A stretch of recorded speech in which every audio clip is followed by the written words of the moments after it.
Citation का क्या मतलब होता है ये आज की इस वीडियो में सीख लेते हैं। साइटेशन का मुख्य रूप से दो तरीके से इस्तेमाल किया जा सकता है। एक तो किसी उद्धरण को हम साइटेशन कहते हैं। उद्धरण का मतलब होता है कि किसी भी किताब से या किसी भी आर्टिकल से, किसी वेबसाइट से या किसी भी जो है बुक से या कोई एकेडमिक डॉक्यूमेंट है वहाँ से कोई चीज़ ली गई है और उसका सोर्स बताया जाता है कि ये चीज़ यहाँ से ली गई है या फला फला किताब से इस चीज़ को लिया गया है, तो उसको उद्धरण कहते हैं। यानी कि कोई भी चीज़ वहाँ से उठाकर वैसी की वैसी ली जाती है।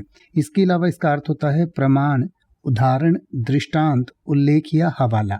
यानी कि कोई भी एक कोई फॉर्मल स्पोकन या रिटन किसी की स्टेटमेंट होती है या कोई समन होता है या फिर किसी पर कोई चार्ज लगाया जाता है, किसी कानून के नियम उल्लंघन का या किसी पर कोई चार्ज लगाया जाता है, तो उसे भी सिटेशन कहा जाता है। या फिर किसी चीज़ का हवाला देते हुए, यानी कि मान लीजिए आज कोर्ट में एक केस चल रहा है और कोई एक केस आज से 20 साल पहले हुआ था, उसमें वैसा ही केस था और कोई निर्णय दिया गया था, तो उस निर्णय का जब कोई हवाला दिया जाता है कि भाई इसी केस में या इसी तरीके के केस में, इस केस में ये ऐसे हुआ था, तो उसको भी सिटेशन कहा जा सकता है। तो उसको भी साइटेशन कहा जा सकता है। तो जैसे कि अगर आप ये कहना चाहें कि लेख के अंत में उद्धरण मूल अध्ययन के लिए एक लिंक प्रदान करता है, तो आप कह सकते हैं the citation at the end of the article provided a link to the original study.